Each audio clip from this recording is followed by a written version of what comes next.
할렐루야 감사합니다. 오늘 우리가 이 시간에는 우리가 오후 예배 강독에는 신명기 12장을 둘로 잘라서 보겠습니다. 물론 그 하나의 통일된 내용이 되어서 전체를 다 볼 수도 있는데 오후 예배에는 이번에는 둘을 잘라서 보도록 하겠습니다. 자, 우리가 이제 신명기 모세가 그의 세 번의 유언의 설교를 통해서 가장 길게 설교했던 두 번째의 그 유언의 설교를 우리가 이제 계속해서 듣고 있는데, 이 속에서 모세가 계속해서 강조를 하고 있는 것은 쇠마 들으라는 거죠. 무엇을 들을 것인가? 여러분들, 우리가 듣는다는 것은 들을 귀가 있어야 되는 것입니다. 그런가 하면은 들을 귀가 있을 뿐만 아니라 그 들을 귀가 될 수 있는 그릇이 되어야 됩니다. 그죠? 그래서 모세가 이렇게 이야기를 하는 거예요.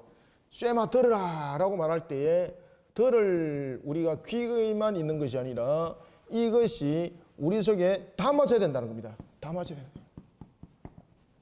담아져야 한다는 것입니다. 무언가를 들었을 때에 우리가 흘려보내는 경우도 있고 이것을 담아내는 경우도 있습니다. 그저 우리가 흘려보내는 것은 보면은 자신의 어떤 관심의 대상에서 이것이 바깥으로 멀어지는 부분들은 우리가 그냥 들어서 그냥 흘려보내는 거죠. 그런데 지금 모세가 들으라라고 말을 하면서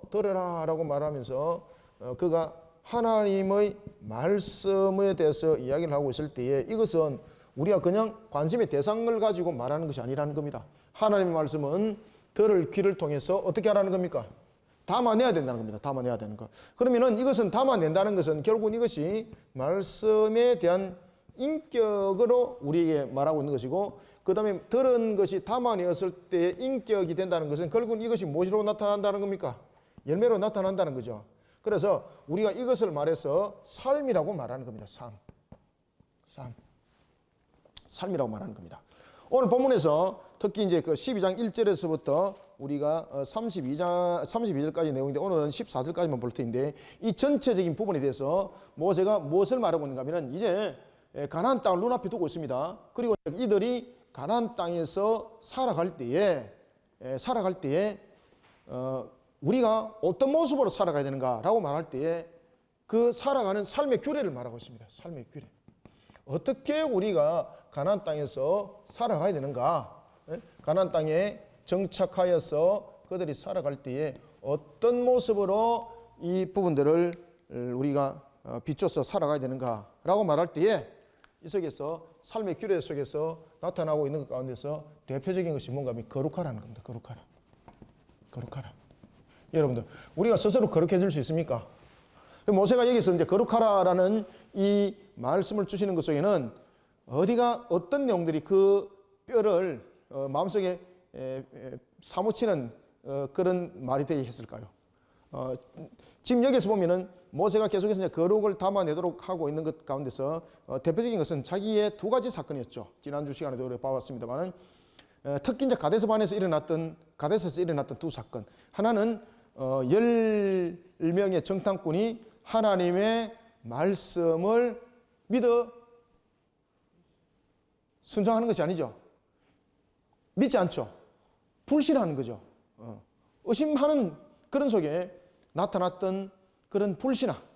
그리고 그로 인해서 60만 3,548명, 갈렙과 여호수아를 제외한 2명이 38년이라는 그런 광야를 통해서 모두 다 징벌을 당하여 죽는, 자연사를 제외한 죽는 그런 내용들이 있었고, 또 하나는 그가 잊을 수 없는 또 한 사건이 있었죠. 가나안 땅에 아론과 모세가 들어가지 못하는 사건이 있었는데 그것이 바로 가데스에서 일어나는 거죠. 머리바 사건. 그 머리바 사건을 통해서 하나님께서 모세에게 말하기를 너희는 나의 무엇을 가르쳤기 때문입니까? 너희들이 나의 거룩을 손상시킴으로 인하여서 내가 너희들을 가나안에 들여보지 아니할 것이다. 그죠? 하나님의 말씀에 불순종은 결국은 하나님의 거룩을 손상시키는 부분들이었다는 겁니다.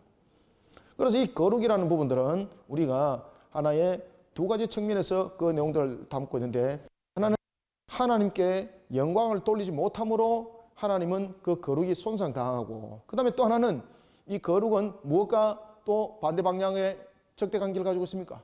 죄죠, 죄. 그죠? 죄. 모세는 이스라엘 백성들에게 삶의 규례를 통하여 이야기를 할 때에 너희들이 가나안에 정착하는 데 있어서 참으로 중요하게 다뤄야 될 것은 거룩하여라. 거룩을 담아내어라는 겁니다. 거룩을 담아내라. 거룩을 담아내라. 그래서 이것을 너희들이 꼭 마음에 담아서 인격과 속을 통해서 이 거룩이 열매로 나타나도록 해라는 겁니다. 열매로 나타나도록 해라. 그리고 이런 거룩한 부분들이 열매로 나타나는 것 부분에서 제일 중요한 것은 뭔가 하면 성결 규례를 이야기를 하고 있습니다. 성결 규례를. 이 성결 규례를 쭉 이야기를 하고 있을 때에 우리가 하나님을 어떻게 우리가 거룩한 모습 속에서 담아내야 되는가라는 부분을 통해서 이야기를 할 때에 이 속에 드리는 예물도 이 속에 예배와 함께 이 모습 속에 담겨져 있다는 것을 설명을 하고 있습니다. 그래서 우리가 예배 가운데에 드려지는 예물은 물질의 개념이 아니죠. 그죠? 세상은 기복적인 신앙적인 측면에서 본다면은 이 예물은 무엇입니까? 물질입니다. 물질. 그 다음에 기복적인 측면에 통해서 보면은 이 예물은 물질뿐만 아니라 어떤 내용이 되는 겁니까? 바로 인과응보적인 부분이죠. 그죠? 인과응보적인 부분. 이런 부분들을 담고 있지만은 지금 예배 속에 드려지는 물질을 통해서 이 물질을 통해서 무엇을 담아내라는 겁니까? 신앙의 인격을 담아내라는 겁니다. 신앙의 인격을. 그리고 이제 이 신앙의 인격을 담아낼 때 무엇을 담아내라는 겁니까? 하나님의 거룩을 담아내라는 겁니다. 거룩을. 그리고 이 드려지는 예물을 통해서 항상 이 기억해야 될 것은 우리가 하나님께 나가는 이유와 목적이 무엇인가, 이것이 이 속에 있는데 이 물질과 이유 속에 있는 것이 항상 이 속에 무엇이 함께 담게 된다는 겁니까? 이 물질 가운데에서 마음이 담게 된다는 겁니다. 마음. 그래서 인격이 담기는 그러한 예배, 그러한 속에 우리가 하나님께 거룩한 모습으로 써내려가야 된다라고 가르쳐주고 있는 겁니다. 그리고 이제 이런 속에 또 특징적인 것, 가나안을 정착하기 전까지 자 이스라엘 백성들이 38년과 도합 약 한 40년의 세월을 그들은 광야에서 보내게 되죠. 이 광야에서 보내는 이 40년의 세월들 가운데서 1년간은 어디서 보내는 겁니까? 시내산에서 보내게 되는 거죠. 그리고 또한 시내산에서 광야 생활을 38년 하고 그리고 난 뒤에 그들이 이제 이 징계를 마치고 난 뒤에 그들이 가나안 땅에 입성하기 전까지를 다 합쳐서 우리가 40년의 광야라고 이렇게 이야기를 하고 있죠. 이 40년의 광야 속에서는 이스라엘 백성들이 특히 이제 38년 때부터 이제 이 성막이 이제 이동을 합니다. 그러면서 약 한 40년에 대한 세월을 통해서 이 성막은 고정된 장소가 없었습니다. 고정된 장소가 없었습니다. 항상 이동식이었습니다. 이동. 그래서 이때는 이 모든 것들이 텐트의 형식을 가지고 있었죠.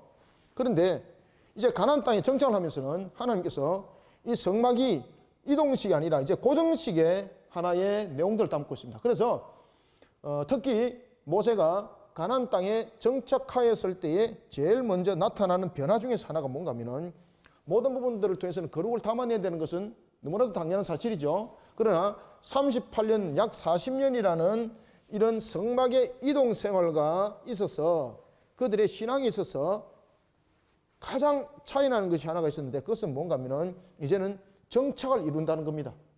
그리고 언약궤가 머물 이제는 장소를 통하여 예배를 드리라고 말을 하고 있습니다.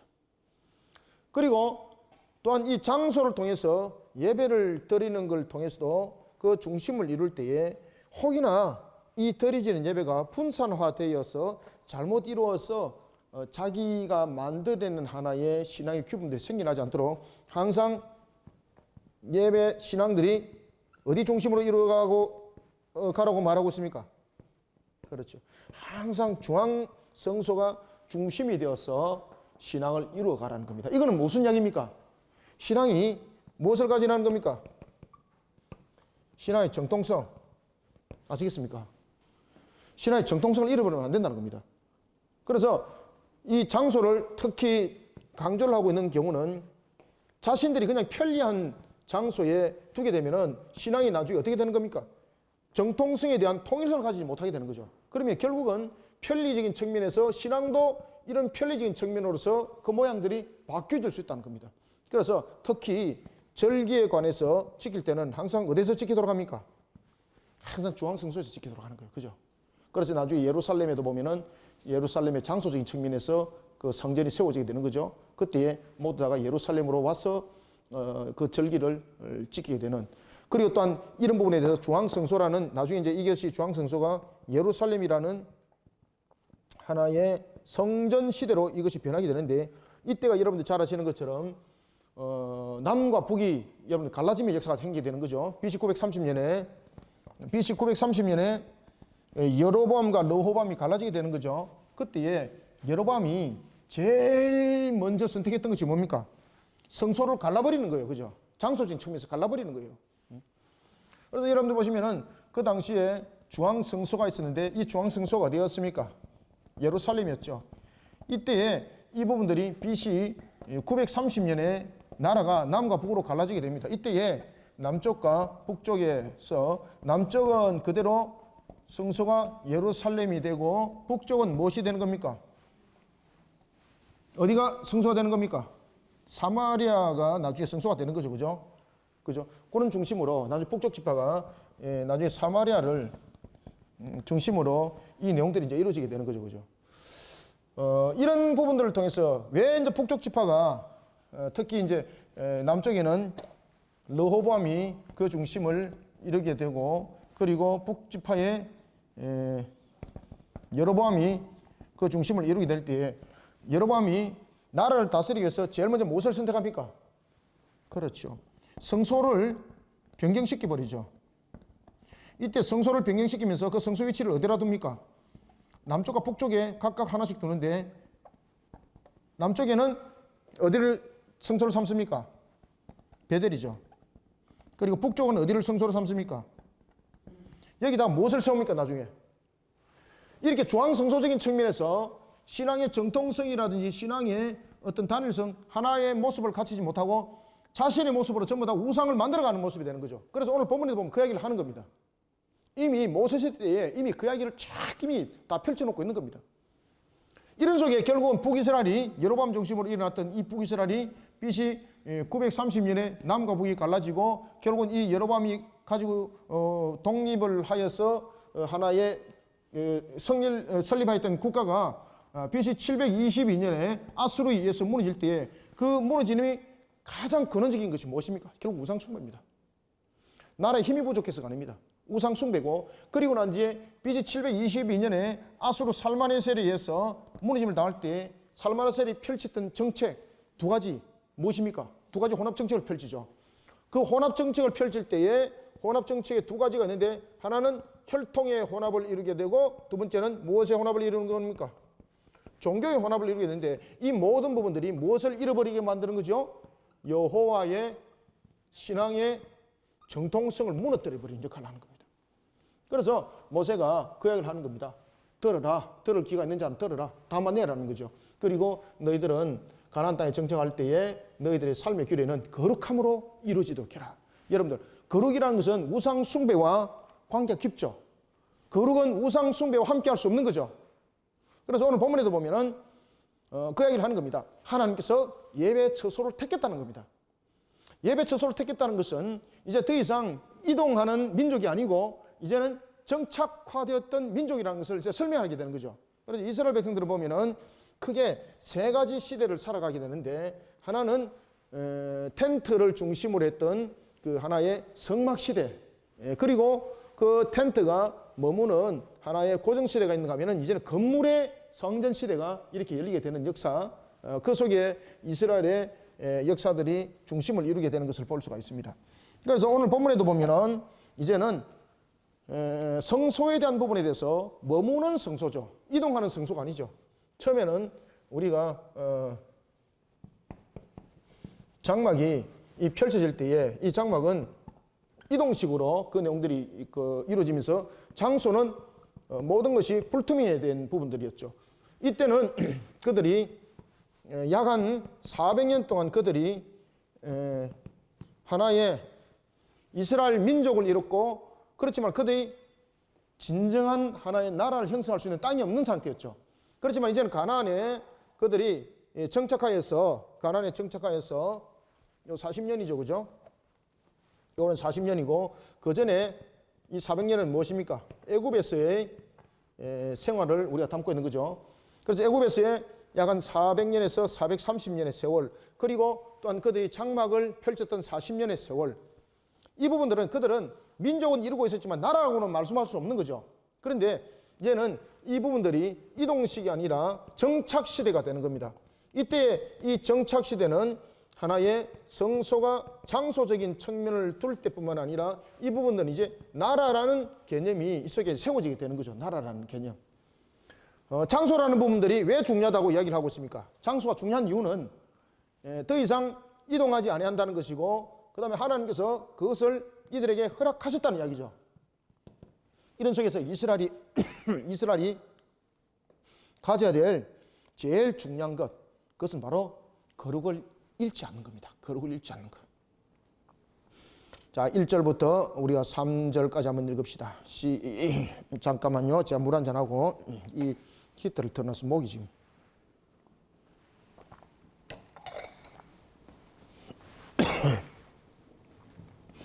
자, 1절부터 3절까지 한번 읽어보겠습니다. 시작.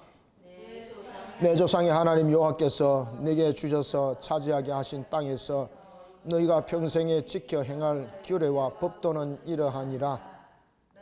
너희가 쫓아낼 민족이 그들의 신들을 섬기는 곳은 높은 산이든지 작은 산이든지 푸른 나무 아래든지 막론하고, 그 모든 것을 너희가 마땅히 파멸하며 그 제단을 헐며 주상을 깨뜨리며 아세라상을 불사르고 또 그 조각한 신상을 찍어 그 이름을 그곳에서 멸하라. 아멘. 자, 이제 정착민으로 그가 나라를 이루면서 살아갈 때에 제일 중요한 것이 무엇이라고 말하고 있습니까? 지금 정착할 때에 행하는 일 가운데 제일 먼저 행하는 일이 무엇이라고 그랬습니까? 거룩을 세워가는 일입니다. 거룩을 세워가는 일이 너무나도 중요하다는 겁니다. 그러면은 우리가 어떻게 거룩을 세워가야 되는가라는 것입니다. 우리는 여러분 스스로 거룩할 수 없죠. 그죠? 우리는 스스로는 거룩한 존재가 아니잖아요. 우리는 죄인이지 않습니까? 그럼에도 불구하고 하나님께서 우리를 만들어 가시잖아요. 이것은 우리가 신앙의 삶의 여정의 성화 과정도 똑같은 내용들입니다. 우리가 구원을 받았잖아요. 그러면 우리가 구원을 받으면서 우리가 늘상 해야 될 것은 뭔가 하면 거룩을 위한 싸움입니다. 거룩을 위한 싸움. 그때에 거룩을 위한 싸움에서 제일 중요한 것은 뭔가 하면요, 틀을 없애는 겁니다. 틀을 없애는 거. 어떤 틀을 없애야 되는가 하면은 우상 숭배적 요소를 없애는 작업을 제일 먼저 해야 됩니다. 삶에서 지금 여기서 보면은 거룩을 세워나가는 일에서 모세가 제일 먼저 무엇부터 하라는 이야기입니까? 예배부터 먼저 드리라 이 소리가 아닙니다. 여러분들, 예배가 굉장히 중요하죠. 근데 예배가 우상 숭배 요소를 담고 있으면 그 예배는 하나님께 드리는 예배입니까? 마귀에게 드리는 예배입니까? 마귀에게 드려지는 거죠. 그래서 제일 먼저 해야 될 것은 오늘 본문에도 보면 이렇게 말씀하고 있어요. 평생에 지켜 행할 규례와 법도는 이러하다는 거예요. 그 평생에 지켜서 행할 법도와 규례 중에서 제일 먼저 해야 될 것은 뭔가 하면 쫓아내라는 거예요. 쫓아내라. 거룩을 세워나가는 일이야. 쫓아내라.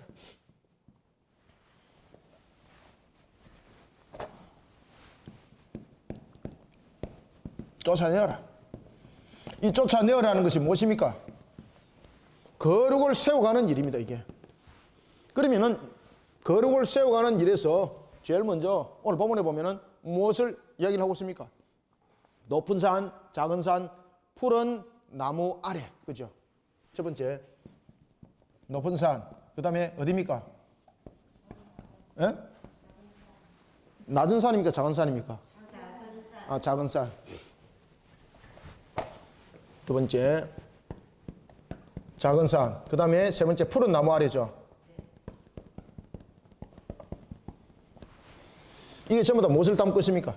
이게 보면은 높은 산, 그 당시에 고대 사회는 마찬가지입니다만은 산에 높은 산이든 작은 산이든 이 산에 항상 요게 등선에 항상 그 꼭대기에 무엇이 있습니까? 예? 신전이 있습니다. 신전. 그죠? 우상을 숭배하는 신전이 있습니다. 그러면은 왜 이런 산 꼭대기에 우상 신전들이 있을까요? 이것은 그들은 의미적인 측면에서 신과 제일 빨리 만날 수 있는 장소, 신과 제일 빨리 만날 수 있는 장소를 그들은 산 꼭대기로 봤던 겁니다. 그래서 우상 신전들이 산 꼭대기에 두는 거예요.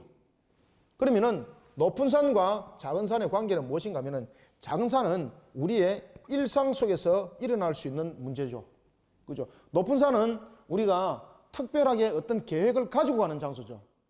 작은 산이라는 것은 우리의 일상적 삶에서 접근할 수 있는 곳입니다. 접근 가능한 곳. 그 다음에 높은 산은 어떤 곳입니까? 우리가 어떤 계획을 하여서 접근할 수 있는 장소죠.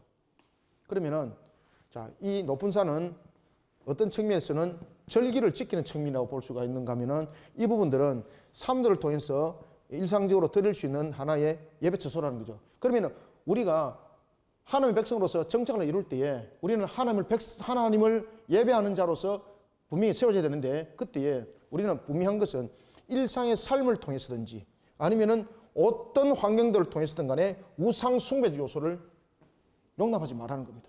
그래서 여기서 높은 산과 작은 산 이 부분들은 우상의 신상들이 있는 곳이죠. 있는 곳. 그래서 이 높은 산이라는 것은 이것은 어떤 우리가 특별한 경우를 말하고 있고 이 작은 산이라는 것은 우리 일상적인 삶에 대한 그런 부분에 우상 숭배들이 만연하게 나타난다는 겁니다. 그것부터 먼저 거룩을 세우는 일에 있어서 그것을 갈아내라는 겁니다. 그리고 이 푸른 산 아래라는 것은 그 당시에 여러분들 보시면은 주로 우리도 보면은 우리나라에도 민족적인 성향들이 굉장히 우상적 요소를 많이 가고 있죠. 샤머니즘 요소를 많이 가지고 있죠. 그래서 각 골골마다 보면은 왜 그 큰 나무들 있지 않습니까? 상수리 나무 같은 그런 내용들을 말하고 있는 겁니다. 그래서 여기서 푸른 나무 아래라는 것은 우상의 문화입니다. 우상의 문화. 우상의 문화가 하나의 집합체를 이루고 있는 그런 장소를 말하고 있는 겁니다. 따라서 우리가 일상 삶을 통해서 드러날 수 있는 그런 우상 숭배적 요소, 그 다음에 절기와 같은 정해진 그런 법적인 어떤 절기와 같은 정해진 그런 걸 통해서 드려지는 하나의 우상 숭배적 요소 뿐만 아니라 우상의 문화적인 요소까지 전부 다 어떻게 하라는 이야기입니까? 제일 먼저 그것을 쫓아보내라. 그 정리 안 하면은 하나님과 관계된 측면에서 거룩이라 말할 수 없다. 그러면은 하나님의 나라의 백성으로서의 어떤 성소를 세우든 어떤 화려한 성소를 세우든 그것은 하나님과 교통을 할 수 없는 것이다. 그 얘기를 먼저 딱 하는 겁니다.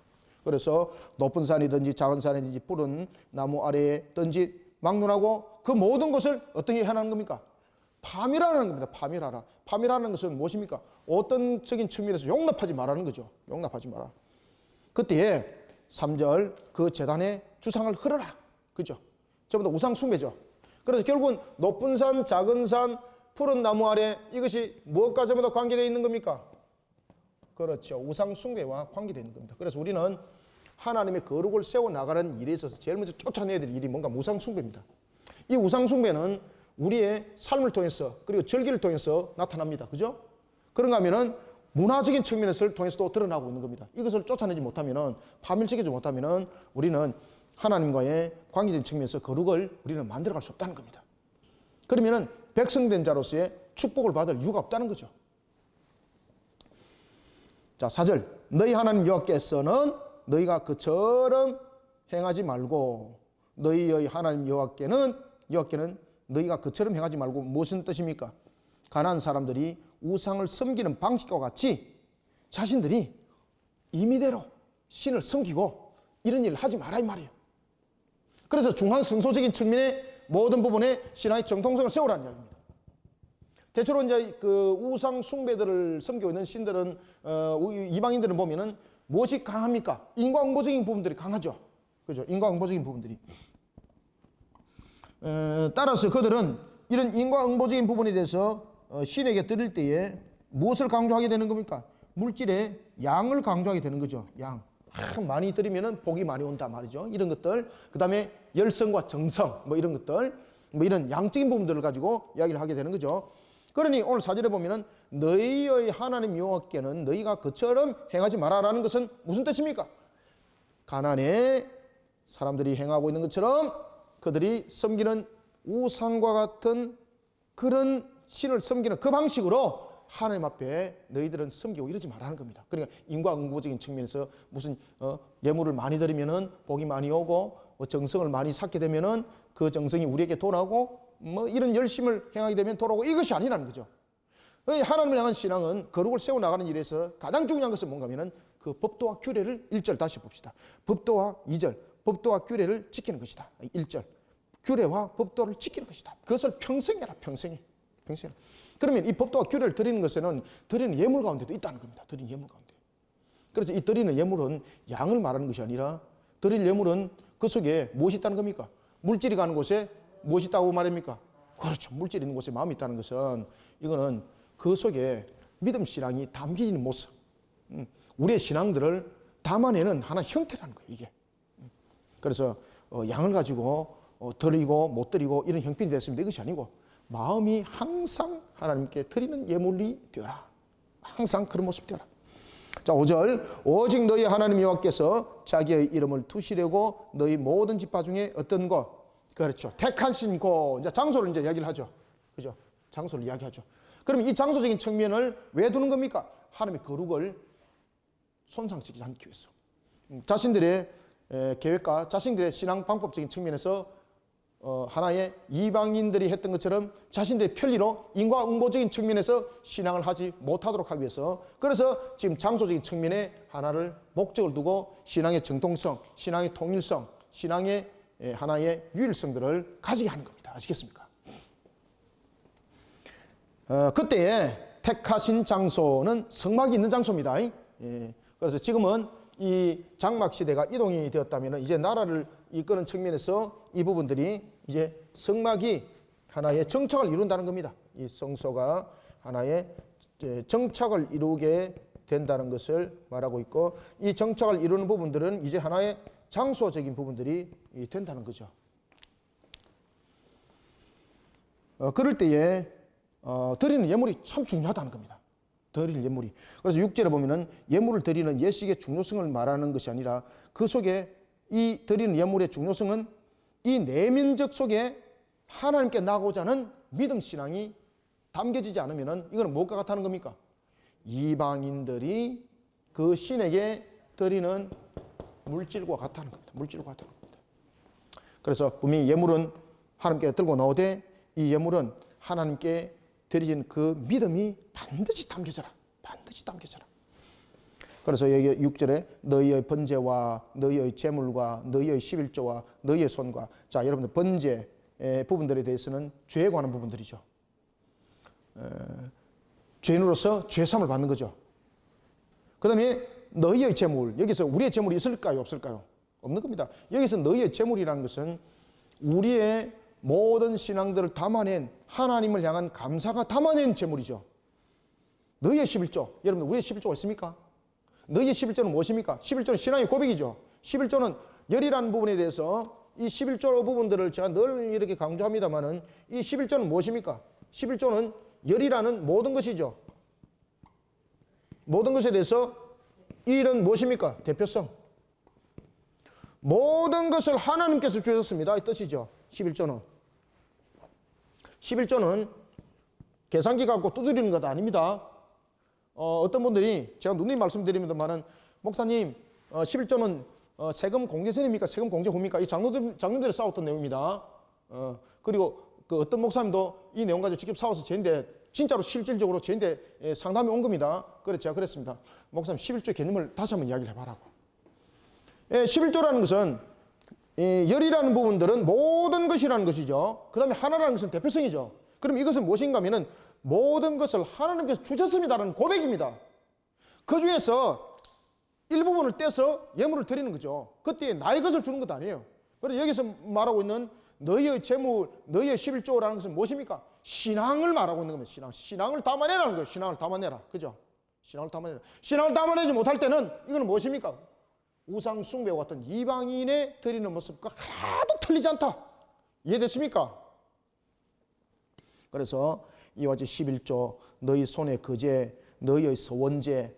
서원제는 뭔가 아시죠? 서원하는 거. 서원제, 뭐뭐들 하겠습니다. 어떻게 하겠습니다. 그죠? 맹세하는 거죠. 서원제, 낙헌 예물, 특히 이제 낙헌 예물 같은 경우는 어떤 뭐를 세웠을 때에 이제 드리는 낙헌 예물, 너희의 소와 양 처음 난 것 너희는 그리로 가져다 드리라. 그죠?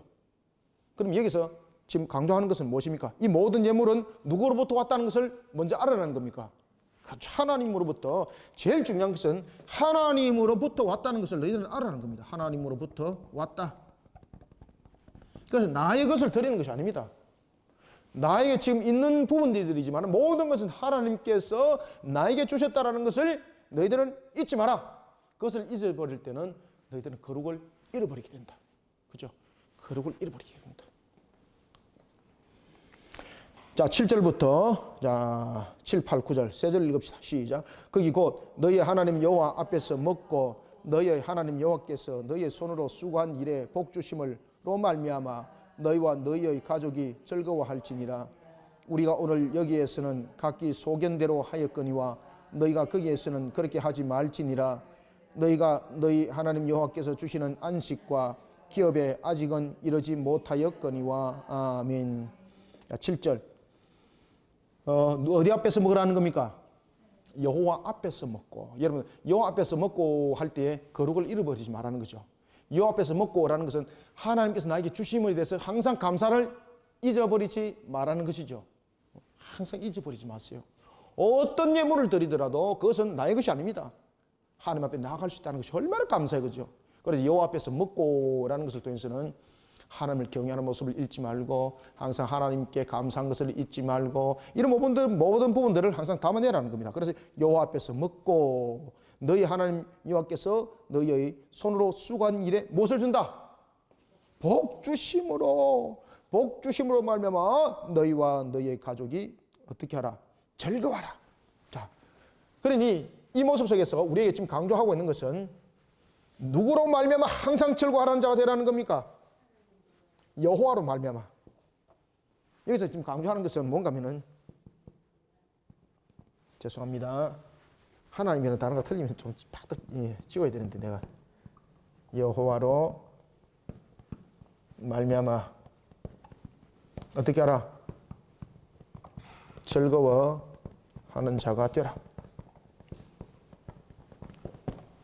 요거를 강조하고 있습니다. 이것을 여호와로 말미암아 항상 즐거워하는 자들이 되시기 바랍니다. 아시겠죠? 여호와로 말미암아 즐거워하는 자가 되어라. 그리고 8절에 보면은 우리가 오늘 여기에서는 각기 소견대로 하였거니와라는 것은 지금까지 자신들이 해왔던 그런 부분들에서 자기의 눈으로 옳고 그런 것을 기준으로 해서 지금까지 살아왔다면은 이제 정착에서는 그런 방식이 아니라는 겁니다. 항상 어디가 방식이 된다는 이야기입니까? 하나님의 법도와 규례가 항상 방식이 되고 기준이 된다는 겁니다. 그럼 여기서 우리가 기준이 거룩하게 되는 기준을 지금 정해주고 있는 거죠. 하나님의 방식대로 살아가는 겁니다. 하나님의 방식대로. 거룩을 우리에게 이야기를 하고 있을 때 항상 어떻게? 항상 하나님의 방식대로 살아가는 겁니다. 하나님의 방식대로. 하나님의 방식대로.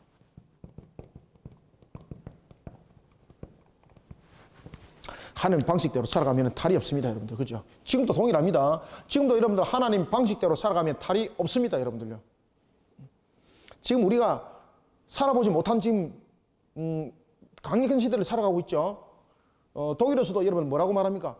지금 상황은 2차 대전보다도 더 처참한 시대를 우리가 지금 곧 살아갈 것이다. 이 사실입니다. 지금 사실로 지금 드러나고 있습니다. 그렇지만 우리는 이 시대를 향한 무엇을 들으라는 겁니까? 주님의 음성을 들으라. 우리는 그들과 다르다. 주님의 음성을 들으라. 그리고 이 시대를 향한 우리의 완전한 계획이 있다. 그 속에 7이라는 재앙이 놓여져 있다. 그런데 우리는 항상 하나님의 법도와 규례 안에서 하나님의 방식을 따라서 생각하고 하나님의 방식 따라 길을 보고 나가는 그런 우리가 되기를 소망합니다. 그리고 이제 10절에서 보면은 그렇게 말씀하시죠. 그렇게 이제 여호와 방식대로 살아가라는 거죠. 너희 소견대로 살아가면 안식 없다는 겁니다. 9절 너희 방식이 아니라 이제 하나님께서 말씀하시는 그 방식대로 살아가라. 그러면은 9절 여호와께서 주시는 안식, 여호와께서 주시는 기업 그 속에 살아갈 것이다. 그렇지만은 여호와께서가 아니라 자기 소견대로 지금 살아가기 때문에 우리는 여호와께서 주는 안식과 기업은 아직 거기에 이르지 못했다는 거죠. 지금 여기 딱 비교를 하고 있죠. 우리의 방식대로 지금 살아가는 적인 측면에서는 지금 완전한 어떤 안식 그리고 어떠한 우리의 기업 지금 이루지 못했다는 겁니다. 그러나 하나님 안에서 살아가게 되면은 하나님 안에서 안식이 있고 하나님 안에서 우리에게 주시는 모든 기업들이 열려지는 역사가 나타납니다, 여러분들. 하나님 방식으로서 문제를 해법들을 풀어가는 우리 모두가 되길 바랍니다. 그래서 시대가 어렵고 환경은 힘듭니다만은 그 환경에 지배당하지 마세요.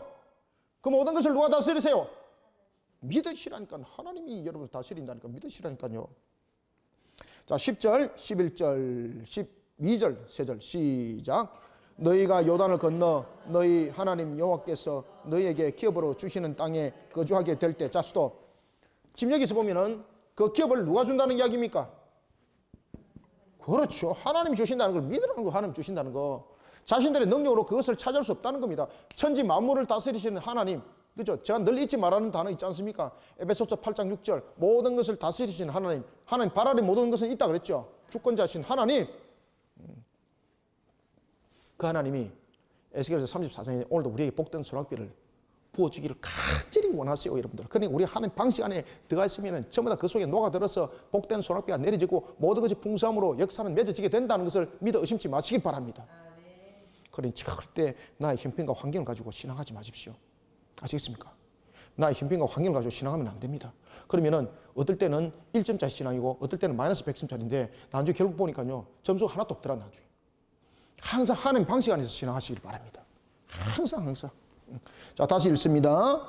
10절 시작. 너희가 요단을 건너 너희 하나님 여호와께서 너희에게 기업으로 주시는 땅에 거주하게 될 때 또는 여호와께서 너희에게 너희 주위의 모든 대적을 이기게 하시고, 이기게 하신다 그랬죠. 뿐만 아니라 어떻게? 그런 환경을 이기게 한다니까요. 하나님께서 떡 주시나 놓고 네가 알아서 해 이러면은 우리가 그것을 가지고 있는 그 기쁨이 한순간으로 그냥 끝날 수가 있는 거죠. 여기서도 오늘 본문에서 말씀하십니다. 하나님께서 이 기업을 어떻게 한다는 겁니까? 주신다는 거죠. 주심. 그 다음에 기업을 주실 뿐만 아니라 어떻게 하는 겁니까? 이기게 하셔서 지키게 하심이죠. 이때 우리가 이기는 것이 아니라 하나님이 이기게 하시고 하나님이 주시는 거죠. 그죠? 하나님이 주시고 하나님이 지키게 하시는 거예요. 그래서 너희 모든 대적을 이기게 하시고, 계속 읽습니다. 너희에게 안식을 주사 너희를 평안히 거주하게 하실 때에 11절 너희는 어떻게 하라는 겁니까? 그렇지. 너희는 신앙으로서 성부거래라는 겁니다. 신앙으로서.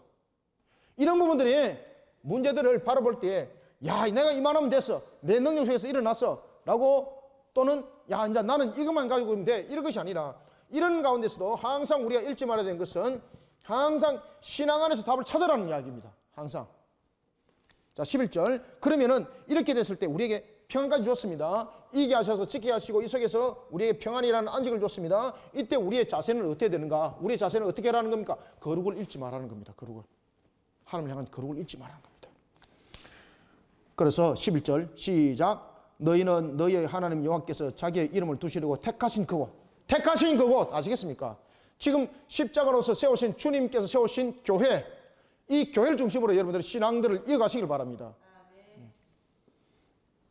택하실 그곳으로 내가 명령하는 것을 모두 가지고 갈지니 곧 너희의 번제와 너희의 희생과 너희의 11조와 너희의 소노의 거제와 너희가 여호와께서 원하시는 모든 아름다운 서원물을 가지고 12절 시작. 너희와 너희의 자녀와 노비와 함께 너희의 하나님 여호와 앞에서 즐거워할 것이요 성중에 있는 레위인과도 그리할지니 레위는 너희 중에 분기시냐 기업이 없음이니라. 아멘. 가나안 땅에 정착했을 때에 이제 이스라엘은 더 이상 이동할 필요가 없습니다.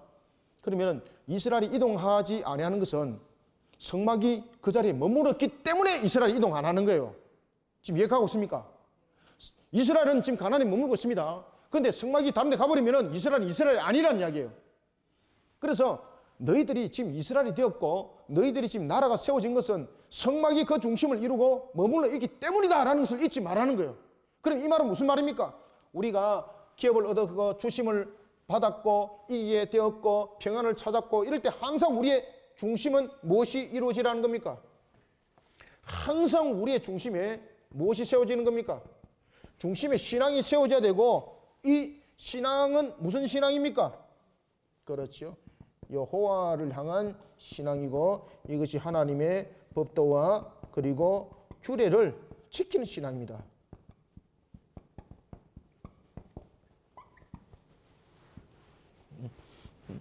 이 신앙은 바로 여호와를 향한 신앙이고 그것은 법도와 규례를 지키는 신앙입니다. 그죠? 이렇게 되라는 겁니다. 이렇게 되라는 겁니다. 그래서 너희들이 드리는 번제와 희생과 11조와 손의 거제와 여호와께서 원하시는 모든 서운한 예물은 그 예물을 여호와께서 받고자 하는 것이 아니다. 그 속에 너희들이 여호와를 향한 신앙이 어떠한지가 담겨져 있는 것을 하나님이 보시는 거란 말이에요. 보시는 거라. 이해가시죠? 보시는 거란 말이에요. 그러니 절대 물질적인 부분에서 비교해서 신앙하고 이러지 마라. 그러면은 분명히 그 사람은 물질의 양을 가지고 신앙하다가 나중에 하나님 떠날 수 있다. 그는 이방인과 똑같은 자세라는 거죠. 그래서 항상 너희들이 정착할 때는 너희들이 능력이 있어서 나라가 된 것도 아니고 너희가 정착한 것은 너희가 정착하기 때문에 성막이 그곳에 머무는 것이 아니라는 것을 인정하라는 겁니다. 인지하라는 겁니다. 아시겠습니까? 성막이 이동할 때는 그들도 항상 이동했다는 거죠. 그럼 그들이 정착이라는 것은 성막이 그곳에 정착하였기 때문이라는 거죠. 그럼 이것은 다시 말해서 무엇을 말하고 있다는 겁니까? 우리가 살 길은 여호와 신앙 안에서 정착했을 때 살 길이 있다는 거예요. 지금 이해 완전히 됐습니까? 그래서 이 부분들은 우리가 정착이라는 것이 참 중요하다. 제가 앞에서도 말씀드렸죠. 자, 이스라엘이 이동을 합니다. 이동을 할 때 무엇도 함께 이동합니까? 성막도 함께 이동하죠. 그런데 여기서 중요한 것은 이스라엘이 이동할 때 성막을 메었던 언약궤가 먼저 앞장섰죠. 그러면은 성막이 이동하니 이스라엘이 이동했습니까? 아니면은 이스라엘이 이동하니 성막이 이동했습니까? 그렇죠. 이게 우선입니다. 우선. 중심입니다. 중심. 성막이 이동하니 이스라엘도 이동하고 성막이 여기서 멈춥니다. 여기서 성막이 멈추니까 이스라엘도 멈췄죠. 여기서 이스라엘도 멈춤입니다. 그러면은 이스라엘이라는 나라와 이스라엘이라는 족속들이 하나의 나라를 형성하고 그리고 민족을 형성하면서 그들이 기업을 가진 것은 이스라엘의 모습이 아니라는 겁니다. 하나님께서 그들을 잃게 했다는 겁니다. 그러니 항상 성막이 멈췄기 때문에 그것이 나라가 되었고 성막이 멈췄기 때문에 그것이 너희들에게 영원한 기업이 된 것처럼 너희들은 항상 여호와 안에서 멈추는 자태라는 겁니다. 여호와 안에서. 그래서 여호와 안에서 멈추는 방법이 무엇이라고 가르쳐 주고 있습니까? 하나님의 법도와 규례를 지키란 말이에요. 그렇게 했을 때 드리는 예물도 너희들이 이방인의 방식을 담지 말라는 겁니다. 하나님의 신앙을 담아내간 속에서 너희들이 그 예물을 함께 드리라라는 것을 우리에게 설명하고 있습니다. 그러면서 하나님은 결코 어떤 신분의 차도 두지 않는다는 것을 이방인처럼 신분의 차이를 두지 않는다는 것을 함께 설명할 때에 여호와 안에서 절구할 것은 너희 자녀뿐만 아니라 너희 누구도 함께 그렇죠. 노비도 함께 그러한 역사가 일어난다는 것을 우리에게 설명하고 있습니다. 자, 12절부터 14절까지 읽고 마무리합니다. 시작. 너희와 너희의 자녀와 노비와 함께 너희의 하나님 여호와 앞에서 절구할 것이요 네 성중에 있는 레위인과도 그리할지니 레위는 너희 중에 분깃이나 기업이 없음이니라. 너는 삼가서 내게 보이는 아무 곳에서나 번제를 드리지 말고 오직 너희의 한 지파 중에 여호와께서 택하실 그곳에서 번제를 드리고 또 내가 네게 명령하는 모든 것을 거기서 행할지니라. 아멘. 중앙성소가 왜 중요한가 설명을 하고 있죠. 여기서 중앙성소의 중요성은 무엇입니까? 여호와 하나님을 향한 신앙의 정통성, 통일성입니다. 여호와 하나님을 향한 신앙의 정통성입니다. 여호와 하나님을 향한 신앙의 정통성입니다.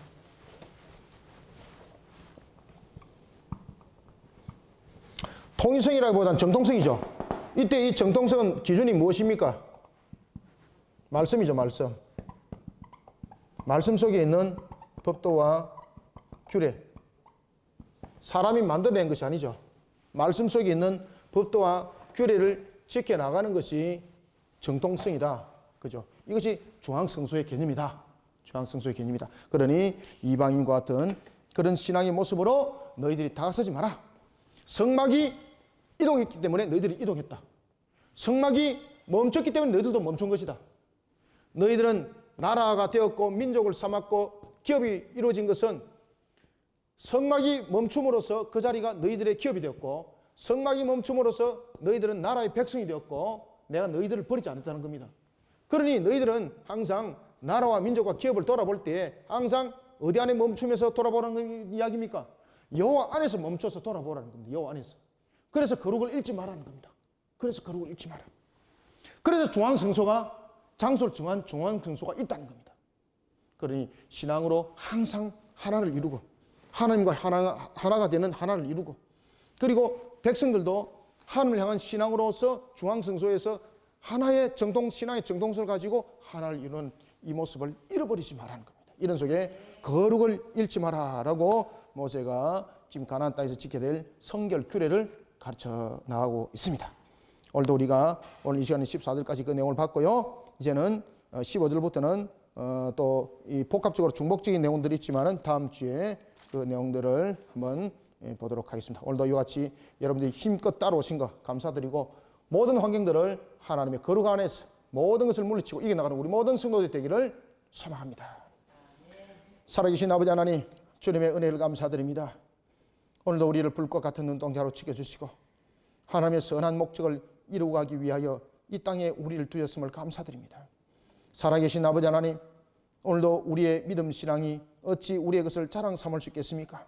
모든 것이 하나님의 중심을 이루는 신앙이 있었기에 오늘의 우리가 있고 오늘의 또한 우리의 모습이 있는 것을 감사드립니다. 시절이 참으로 완악하고 환경들이 참으로 복잡다단하면서 두려움이 우리를 지배를 하고 있는 이 상황 속에도 이 시대를 향한 하나님의 음성이 있는 줄 알고 오늘도 주님의 안에서 법도와 규례를 지켜나가며 주님께서 우리에게 명하신 그 규례를 따르고 또한 명을 따라 하나님의 뜻을 세우고자 합니다. 오늘도 주신 말씀을 통해서 우리가 항상 하나님 안에서 거룩을 손상시키지 아니하고 거룩을 이뤄나가는 백성이 될 뿐만 아니라 오늘도 우리에게 주신 말씀처럼 높은 산과 그리고 또한 작은 산에 이르기까지 그리고 또한 푸른 나무 아래에 있는 것까지 모든 것을 제거하라 했던 하나님의 그 말씀에 순복하여 하나님의 택한 백성들을 불러 모을 뿐만 아니라 우리의 주변에 일어나고 있는 악한 무리들의 우상 숭배적 요소, 더러운 사악한 무리들을 영적 전투를 통해서 물리쳐 나가고 우리에게 이미 성리로 십자가를 세우신 주님의 그 권능으로 모든 것을 하나님의 주신 능력으로 이어나가 승리의 군사로 깃발을 들길 소망합니다. 이런 속에 오늘도 주신 말씀으로 우리를 더욱더 녹여주시고 말씀으로 우리가 더욱더 성화되어 주의 뜻을 세워나가는 일에 부족함이 없게 또한 도와주시옵소서. 완악한 시대, 참으로 험난한 시대, 오늘 주신 말씀이 우리 모든 성도들에게 새 힘이 되길 소망하며 예수님의 이름으로 기도드립나이다. 아멘.